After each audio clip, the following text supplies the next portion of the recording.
जब व्यक्ति यह जानने का प्रयास करता है कि मृत्यु के बाद आत्मा कितने दिन धरती पर रहती है और उसके बाद कहाँ जाती है, तो इस संबंध में गरुड़ पुराण में लिखा गया है कि भगवान विष्णु के वाहन गरुड़ ने जब इस विषय में पूछा तो भगवान विष्णु ने विधि पूर्वक बताया।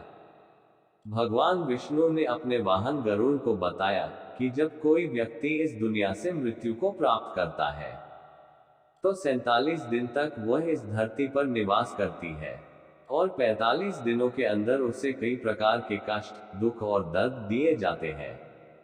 उसके बाद ही आत्मा यमलोक की ओर प्रस्थान करती है। मृत्यु से पहले जीव के साथ क्या होता है? गरुड़ पुराण के अंतर्गत भगवान विष्णु ने बताया कि जब व्यक्ति की मृत्यु निकट होती है तो सबसे पहले उसकी आवाज बंद हो जाती है तथा धीरे धीरे आंखों की रोशनी कम हो जाती है, जिससे वह पहचानने में असहज महसूस करता है। इस दौरान वह अपने अच्छे और बुरे कर्मों का फल देखता है। मृत्यु के समय व्यक्ति को विभिन्न प्रकार के अजीबोगरीब दृश्य दिखाई देते हैं। उसे कभी कभी लगता है कि उसके सामने कोई दूत के रूप में खड़ा है जो उसे डरा रहा है। इस दौरान उसकी सभी इंद्रियां कमजोर हो जाती है।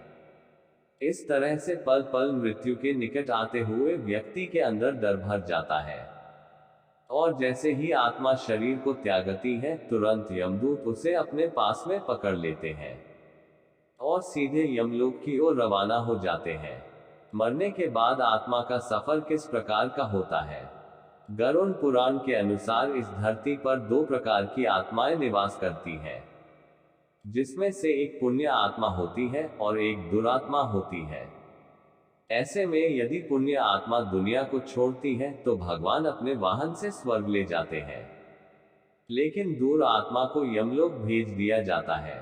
जो आत्माएं अधर्मी, पापी और नीच होती हैं, उनको यमदूत यमलोक ले जाने के लिए ऐसे रास्तों से गुजारते हैं जिसमें वातावरण गर्म हो, आग से भरा हो, अंधेरे युक्त हो और वैतरणी नदी से गुजरना पड़ता हो।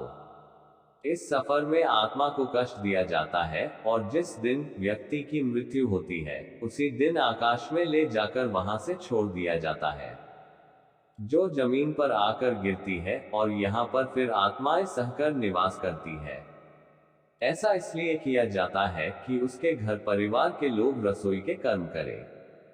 इस तरह से मृत्यु के बाद आत्मा 12 दिन तक अपने परिवार के लोगों के साथ व्यतीत करती है और जब 13वें दिन परिवार के लोग पिंडदान करते हैं तो यमदूत आत्मा को लेने आते हैं। उसके बाद यमलोक लेकर जाते हैं। इसीलिए हिंदू धर्म में मृत्यु के तुरंत बाद पिंडदान करने के लिए कहा जाता है, क्योंकि व्यक्ति की मृत्यु के बाद उसे सूक्ष्म शरीर में गतिशीलता हो जाती है। फिर भी उसे इस धरती पर रहना पड़ता है, क्योंकि जब तक पिंडदान नहीं होता है तब तक आत्मा का सफर कठिन रहता है। हिंदू धर्म की मान्यताओं के अनुसार यदि व्यक्ति के अंतिम समय में गाय की पूंछ पकड़कर दान करवाया जाता है तो उसे वैतरणी नदी में गाय की पूंछ पकड़वाकर पार कराया जाता है। यदि नहीं करता है तो उसे अपने आप उस नदी को तैरकर कष्ट सहते हुए पार जाना होता है। गरुड़ पुराण में लिखा गया है कि वैतरणी नदी गंगा नदी का रुद्र रूप होता है, जिसमें हमेशा आग की लौ निकलती रहती है। इसलिए व्यक्ति को वैतरणी नदी पार करते समय अनेकों कष्ट सहने पड़ते हैं। वैतरणी नदी पार करने में पापी नीच अधम आत्माओं को 47 दिन का समय लगता है और कर्मों के अनुसार फल भोगते हैं। नर्क के रास्ते से नर्क पहुंचते हैं। वही अच्छी आत्माएं इस प्रकार के कष्ट नहीं सहती हैं, बल्कि सीधे स्वर्ग लोक पहुंचती हैं। मृत्यु के बाद आत्मा कितने दिन धरती पर रहती है? यदि इस पर विचार किया जाता है तो धार्मिक मान्यता के अंतर्गत गरुड़ पुराण कहता है कि जो आत्मा पापी नहीं होती है उसको इस धरती पर कष्ट नहीं सहना पड़ता है और मृत्यु के पश्चात स्वर्ग पहुंच जाते हैं। परंतु जो आत्माएं नीचे बुरी होती हैं उनको स्वर्ग में स्थान नहीं मिलता है और कम से कम 47 दिन तक धरती पर वास करती है और इन 47 दिनों में उसे अनेकों अनेक कष्ट उठाने पड़ते हैं।